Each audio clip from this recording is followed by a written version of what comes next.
You are now listening to theGrio's Black Podcast Network, Black Culture Amplified. Hello, I'm Maisha Kai, host of theGrio's Writing Black podcast. In West African tradition, to be a griot is to be a storyteller, one who carries and communicates the experiences and legacies of a people. As theGrio's lifestyle editor, I've always been fascinated by how we tell our stories. That's why we launched Writing Black, to explore the myriad ways Black writers craft stories and communicate our experiences. Thank you for joining us. Here's an excerpt from this week's guest.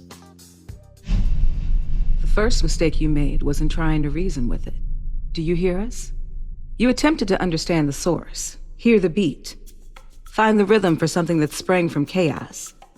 Never look into the heart of that which has no heart to speak of. Foolish. You sought the nature of something that occurred by accident, so has no nature at all. Things without a nature always seek one, you see, and can only obtain one through plunder and then consumption. They have a name. They all have a name. Separation. You have been warned. Robert Jones Jr., thank you for joining us here on Writing Black. How are you? I am doing well, and I feel so privileged to be on your show. Thank you so much for having me. Well, it's such a treat for us as well.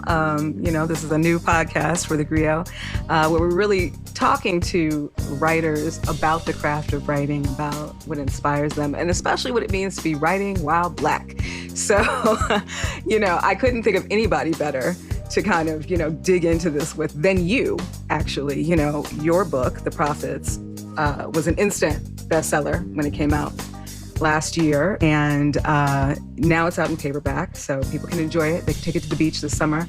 They can take it wherever they want to go. It's phenomenal, and is also, in the year and change since it debuted, become a National Book Award finalist, in addition to any number of other accolades and et cetera. It's an acclaim, just so much acclaim. Pages and pages of it. Has it all settled in for you yet? Has it settled in your soul yet, what you have accomplished here? You know what? No. It feels like it's happening to some guy named Robert Jones Jr. over there, and I'm watching it happen. I have not yet internalized it, and I'm wondering how much of that has to do with being Black in this country, because you know how hard it is sometimes for Black people to receive and accept joy? We're always waiting for the other shoe to drop, because it's our joy is always so fleeting because of whatever is going on in the culture. So I don't let myself hold on to joy very long, and I know that's terrible. But so when the good things happen to the book, I feel it for a split second, and then I'm back to the worries. And that's how we arm ourselves, right? Isn't that kind of how we protect ourselves? By never leaning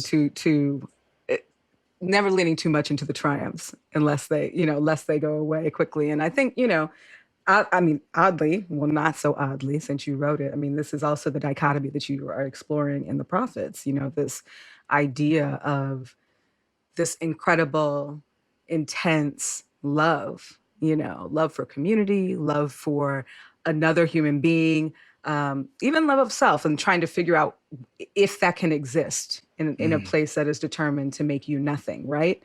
Can we talk about that for a minute? Like how are you trying to balance the scales there in terms of writing The Prophets? When I took up the endeavor of saying, okay, I'm going to write a book about a Black queer couple in a time period I had never seen them in, and this time period is going to be antebellum slavery, I had to say to myself, what's going to counterbalance this idea that slavery was the defining feature of our ancestors? And the only answer for me was love.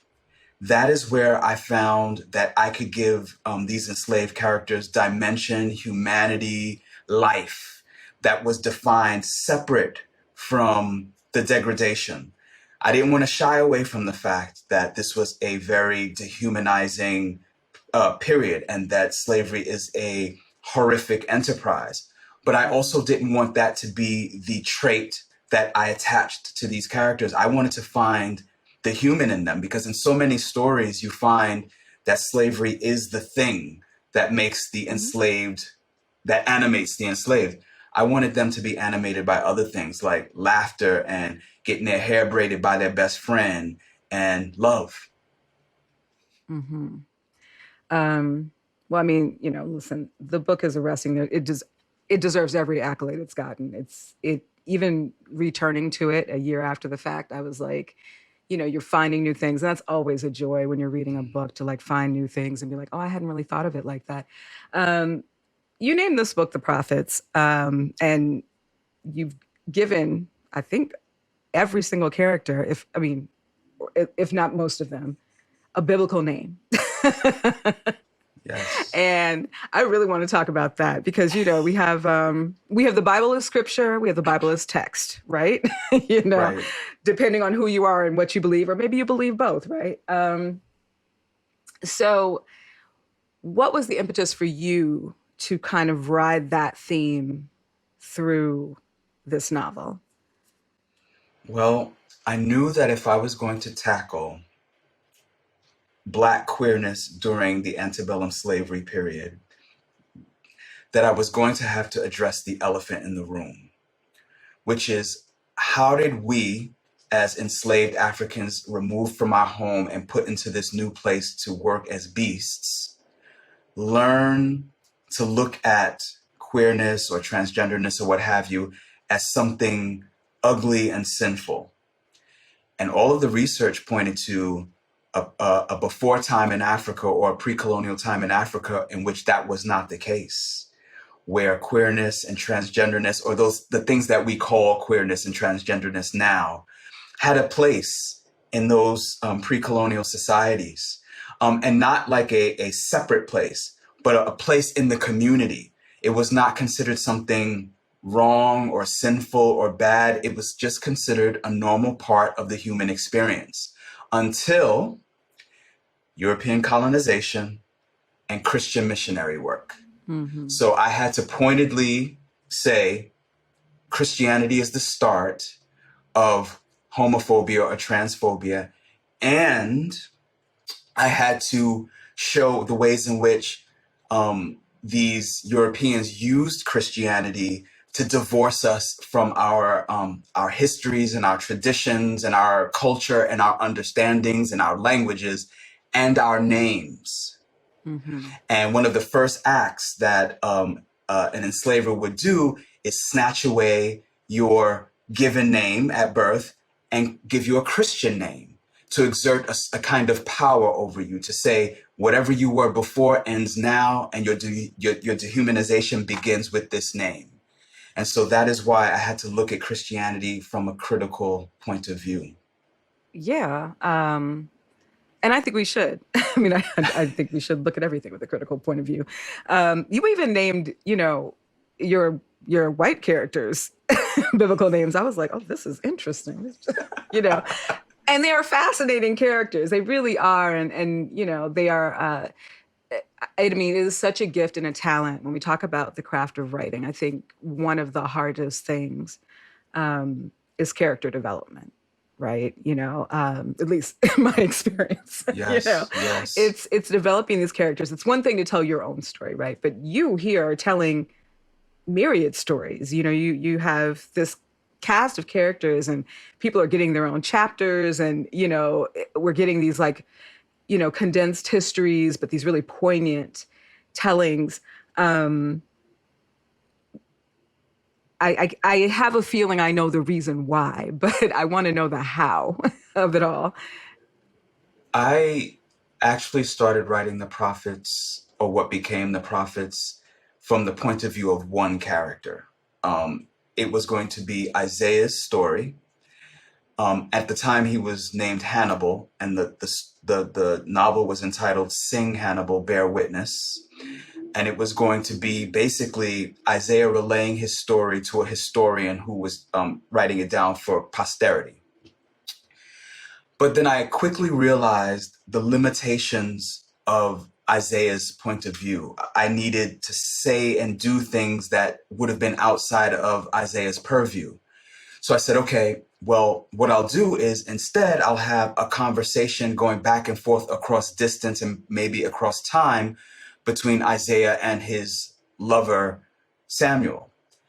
But that too was limiting until I realized that what this story was really about was their love, and that love needed witnesses.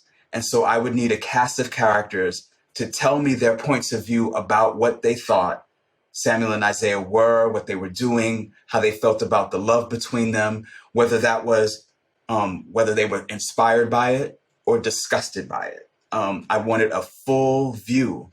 And then, because of a dream I had, I decided that the ancestors also needed a voice in the book.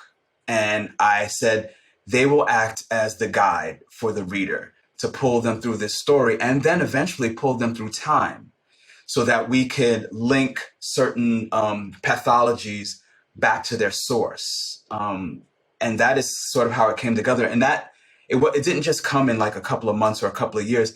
I don't think I got to that structure until maybe I was 9 or 10 years in on writing this manuscript. So I love that you talked about time. I love that you talked about it, because I think whatever kind of writing you do, I was having this conversation with somebody the other day and we were talking about songwriting, which is something I've done a lot of. And, Oh, wow. I was just saying offhandedly, I was like, yeah, I have songs that have taken minutes to write, and I have songs that have taken years to write. And, with the prophets, I mean, it's obvious, like the tremendous amount of research, like actual factual things that you had to kind of excavate to create this fictional world. Yes. What was the genesis of this project? I was an Africana Studies minor in undergrad and was reading all of these glorious works by anyone from Zora Neale Hurston to Wallace Thurman to Alice Walker to Toni Morrison and James Baldwin. And I was just overwhelmed by the brilliance, but was made starkly aware of the absence or the minimization of Black queer figures, particularly prior to the Harlem Renaissance. And I wanted to know why. So I was going through the canon, and I was looking for examples of the existence of Black queer people in these time periods. And I found in Incidents in the Life of a Slave Girl by Harriet Jacobs, a scene in which she describes how an enslaved man was chained to his master's bed and that his master would use him for sexual purposes. And then also in Toni Morrison's Beloved, she has a character named Paul D. And Paul D is sexually assaulted by a male overseer in one part. And I thought to myself, yes, these things probably did happen. But here's my question. What about love? Right. And because Morrison herself said, if you cannot find the book you wish to read, then you must write it. I said, doggone it, I'm going to have to write this book. This book that has garnered you a lot of comparisons to Morrison. So you obviously pulled that off. And you do something... I think it's worth saying, and I don't think it's a spoiler, that, Isaiah and Samuel aren't even the only queer characters in the book, right? So it's like, it's really, I love that. I loved it personally in terms of this sense of really firmly establishing the fact that this has always been. And you do something really gorgeous with gender, too, in that discussion, where in reaching back to that ancestral line and that ancestral sensibility, you talk about this idea of not identifying a person as a gender until their nature reveals themselves, I guess, is maybe my condensed way of saying it. Yes. Way less elegant than you said it. But this idea of being, and that then when you did identify yourself or you were identified, it wasn't on a binary, it could be woman, it could be man, it could be free, it could be all, correct? Did I get that right? Yes, I did. Yes, you did. And I just thought that was so stunning, Was that something that you conceptualize for yourself as like an ideal that you would love to see us accomplish? I mean, I would, but, or was it something that you read and picked up and just really wanted to bring back into our present day consciousness? You know, I thought it was something that I was just hopefully imagining. But then I discovered that there were indeed African societies that did not give their child a gender, and that the child at a certain point in their development decided what they were. I don't know if the choices were man, woman, free, or all, but I know that the child had the choice. So in some ways, I felt like, wow, maybe this is blood memory in some way, that I just knew on the inside that this had to be the case based on the things that I already knew about African societies and that I was learning about African societies. So that was just one of those wow moments. I mean, it was a wow moment reading the book as well. I think any of us who, whether you're queer or not, I think anybody who seeks to see a world in which that's not, a huge thing, you know what I mean? I think I loved it. I thought it was such a great device and at the point that it came in the novel, I felt like it was really what you kind of need as a reader to kind of expand your thinking, to kind of move forward. I thought that was really gorgeously done. And I had to just let you know. Well, I can't wait to hear more. Stay tuned for more from the Writing Black podcast. theGrio Star Stories with Teray, coming soon on theGrio's Black Podcast Network.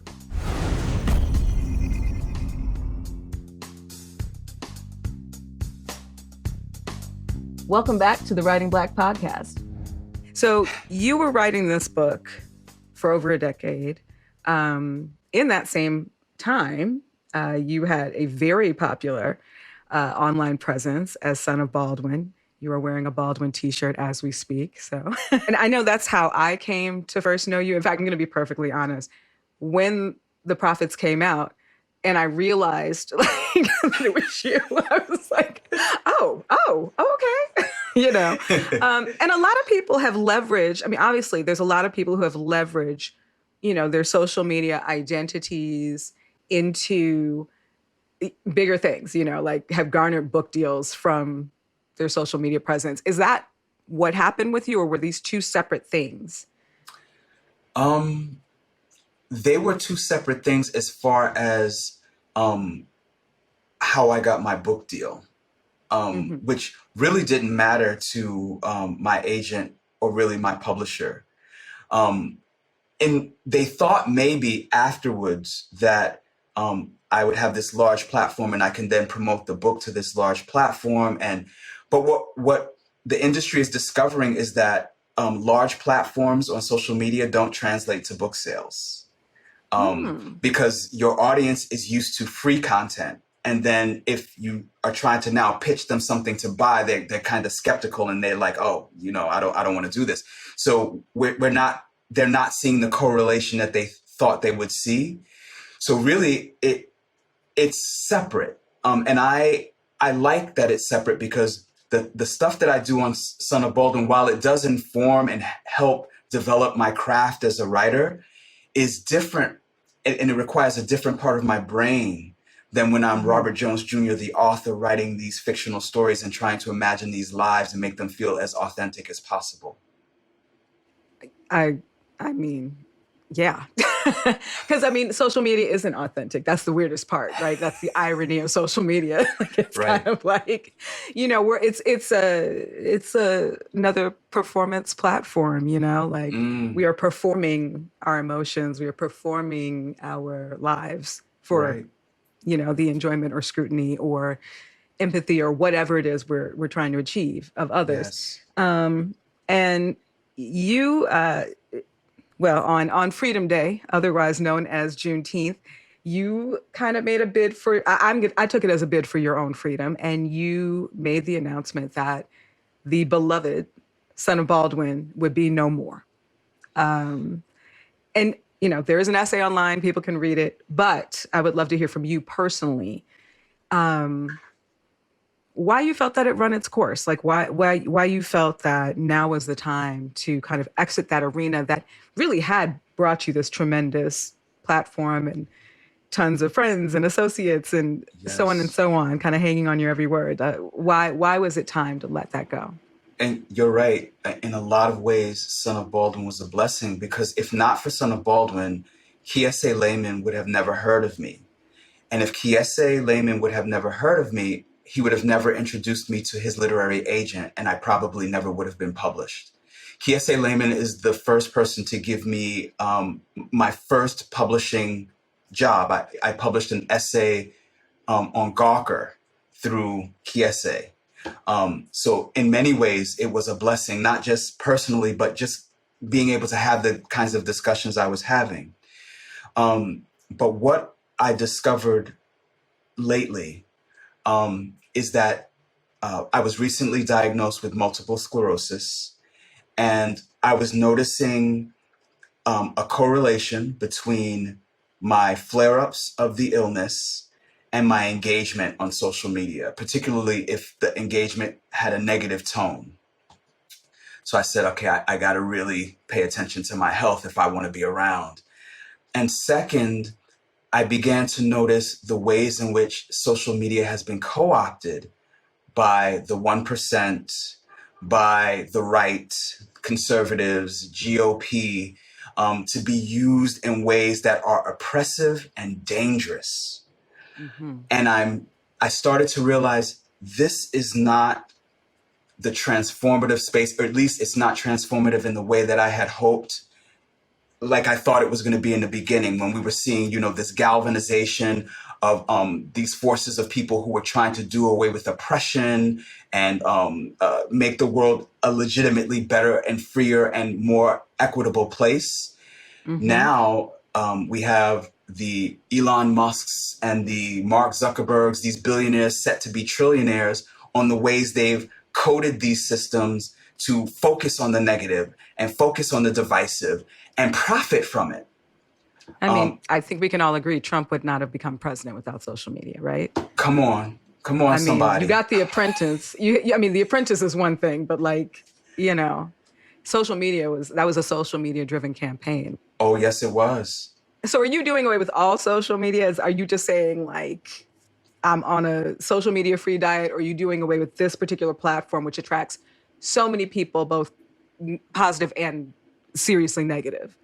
I am doing away with social media entirely. Like even my non-Son of Baldwin personal Robert Jones accounts, I'm getting rid of it completely so that I could focus with all of my capacity on perfecting the art form. I want to be the best writer I could possibly be, and social media was interfering with that.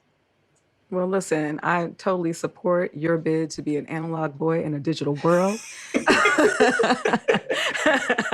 I love it. I think we could all do with more of that. I say that as a fellow writer who's like, yeah, I don't do that enough. I watch way too much TV. I'm on social media too much. I'm so much more interested in everybody else's stories, right?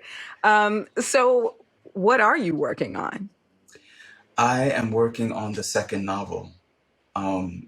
There's really not much I can say about it yet, but I can tell you that it takes place in Brooklyn, and probably during the early to mid 90s. And there's some that was really a golden good things. time. I was there. Me too. I just turned 51. That was my time. So we're not that far apart in age. I'm a few years younger, but that was the time. I used to live on Biggie's old block, so just to let you. Come on, Brooklyn. So yeah, it was a time. It was a time to be alive. Yes, it was. So much was happening in that time period. It's ripe for exploration. It really is. I saw something yesterday that was so interesting to me. We talk a lot about how, and I know you'll relate to this, how Gen X gets skipped a lot whenever they talk about generations, right? And yet Gen X is the genesis for so much other stuff that happens now, everybody from who your faves are, it's like Jay-Z is Gen X, right? Yes. Jennifer Lopez is Gen X, all these kind of people who are still stars are Gen Xers. And then, when you talk about, Elon Musk, if that's how you get down, you know, all those guys, but like this generation it's quiet and it's small, but it was intensely productive. And I think like, somebody made the point that 9/11 overshadowed a lot of the really dramatic events of the 90s. There were some really serious things, including, obviously the first bombing of the World Trade Center, but like, Right. There was this tremendous time of really intense change and threats to humanity and threats to democracy. Like that was kind of the Yes. first wave of that we knew, I guess, as our Yes. generation. What do you make of that? Like, what do you make of like where where do we fit in? I need to know. That's that. The 90s are back, so I want to know, where do we fit in? Because that was our era. Yeah. Look, everything that you said is part of the reason why I want to explore this time period and remember things that have been forgotten. Yeah. One of the quintessential things I remember about the 90s is Janet Jackson's "That's the Way Love Goes" video, and how that kind of that was us. We would, smooth and neo, just Listen, beginning to get I neo had a choker. soul. I had a choker in the bus. I was there. I was ready.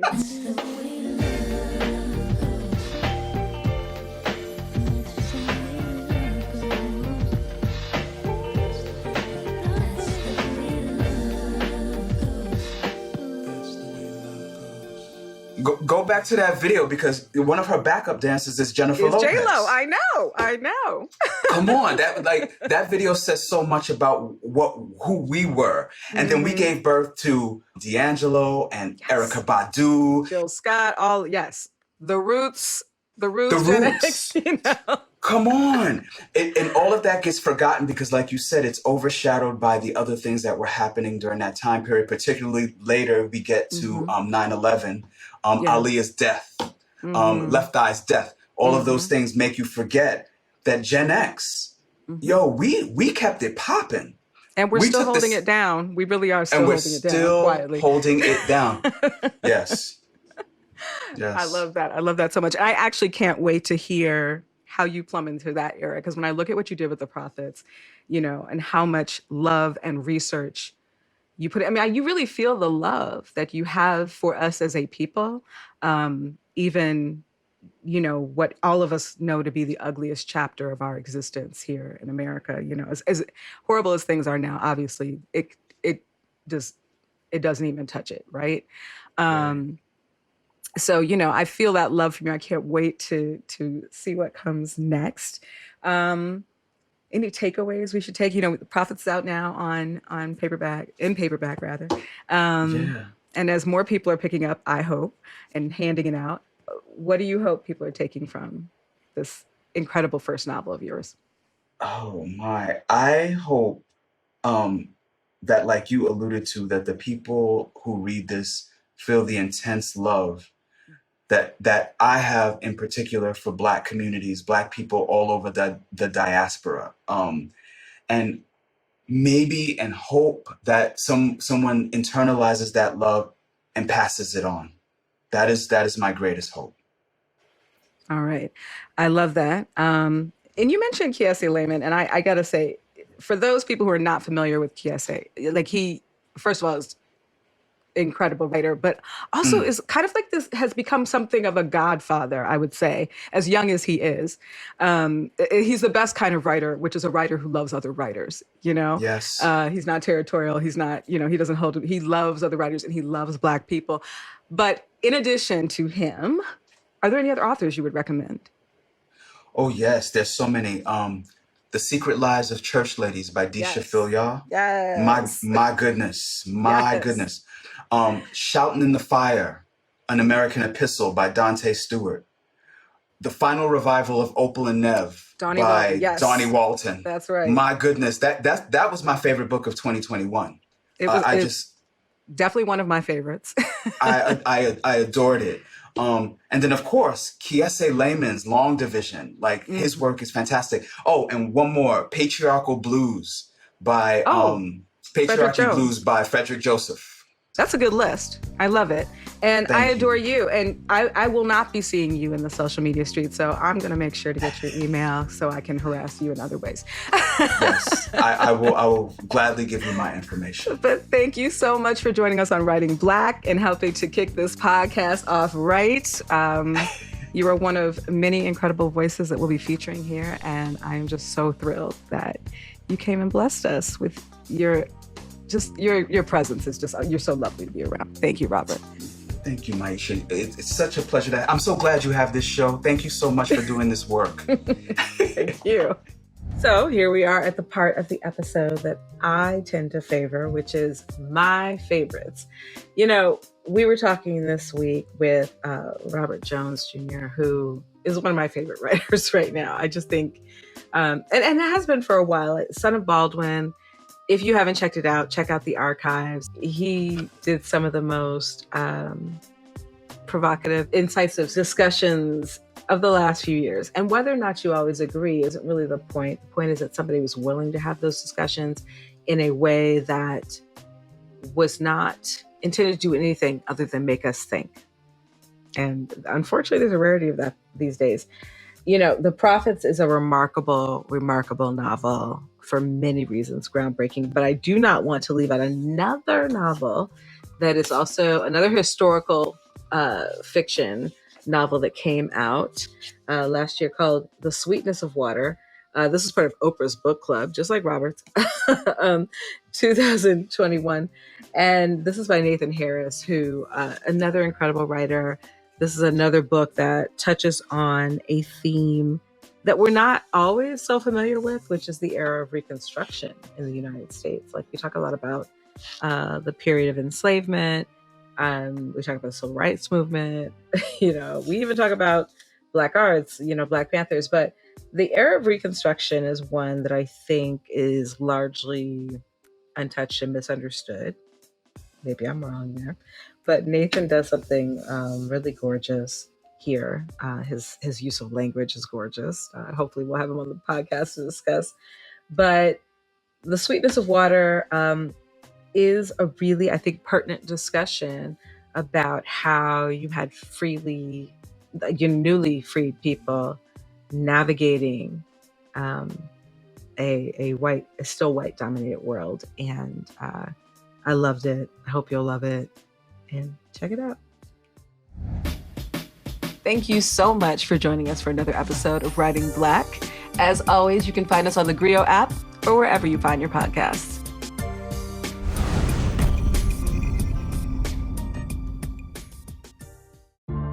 The LGBTQ Black Podcast Network is here, and it's everything you've been waiting for. News, talk, entertainment, sports, and today's issues, all from the Black perspective. Ready for real talk and Black culture amplified? Be inspired. Listen to new and established voices now on the LGBTQ Black Podcast Network. Listen today on the LGBTQ mobile app and tune in everywhere great podcasts are heard.